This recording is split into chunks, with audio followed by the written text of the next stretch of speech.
Okay, ignore that creepy door, but what do people see when they open the door to your social media? Stay tuned. We're going to talk about one hot tip you need to know to grow your brand. I got to get somebody to fix that. Come on.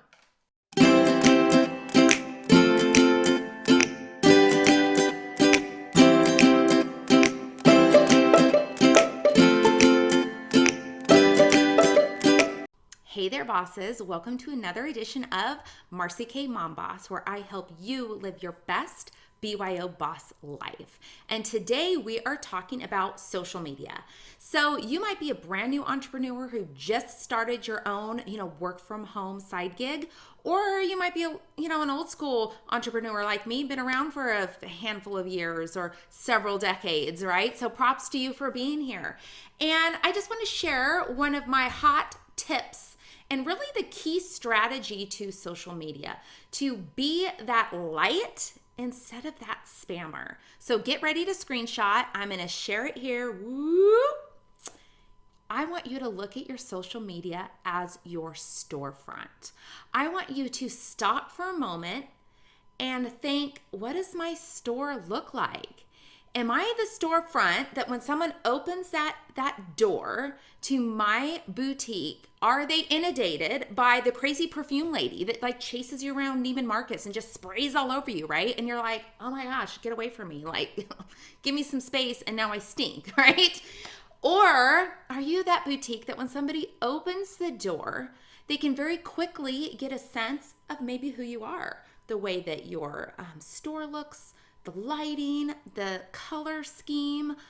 What do they see? What's going to draw them in deeper to your store and not make them open the door, see the crazy perfume lady, and like bolt out the back, right? And really, again, it's kind of doing that self-audit. So if you need to, grab your phone, pick it up, go to your Facebook profile or your Instagram. Those are kind of the two main ones I want to talk about and really focus on. And scroll through, and what do you see? Do you see the crazy perfume lady that's just doing nothing but sell, sell, sell, sell? And you're like, oh golly, I don't want to follow myself. I don't want to send myself a friend request because I look crazy. Like if that's what you're seeing, you're definitely going to want to listen to the rest of this. If you're scrolling through it and you see something that makes you feel good, then you're on the right track. So stop, audit yourself, and then think, what do I need to do to be more approachable? So an easy way to bring your personality and your best self on your social media is think, how can you educate people? How can you inspire people? How can you make someone laugh? Everything doesn't just have to be about your product or your service, because again, then you turn into the crazy spamming perfume girl, okay? So let's say that your business is jewelry. So maybe you're a social seller and influencer for a particular company and you promote that jewelry online. Or maybe you create your own, you make your own jewelry, or you curate for your own boutique that maybe you have several different products and jewelry is one of them. So whatever your business comes from in that jewelry line, do you just need to constantly go, here's my favorite, here's my favorite, here's something new, here's something new? No. Maybe stop and go, how can I share some value to the people coming to my storefront or opening the doors to my social media? So perhaps a great one to do, again, if you're jewelry, is show what necklines work best with what jewelry styles, or how to clean your jewelry, how to take care of it. What's a new up and coming style or color this year? Trends and tips to stay up on. All of those, when they are scrolling through your Facebook profile or your Instagram, they're going to see some benefit. They're going to see you're just trying to help somebody, right? You're trying to educate in the expertise that you have in the world of jewelry.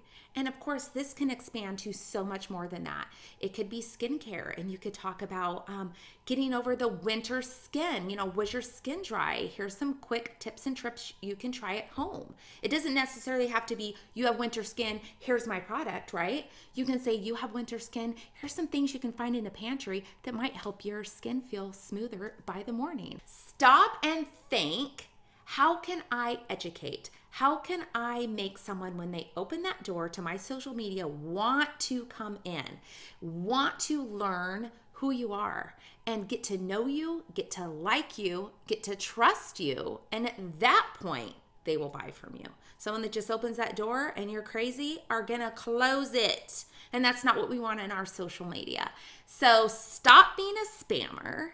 Start being a social seller that has a lot more to give than just your products or just your service.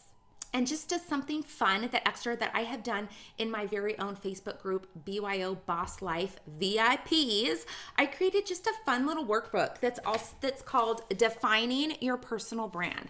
And really what it talks about here is looking at your social media as your storefront and picking some themes and personalities within you, because you are your own brand, right? It's not that jewelry company. It's not that skincare company. It's not that oil company, right?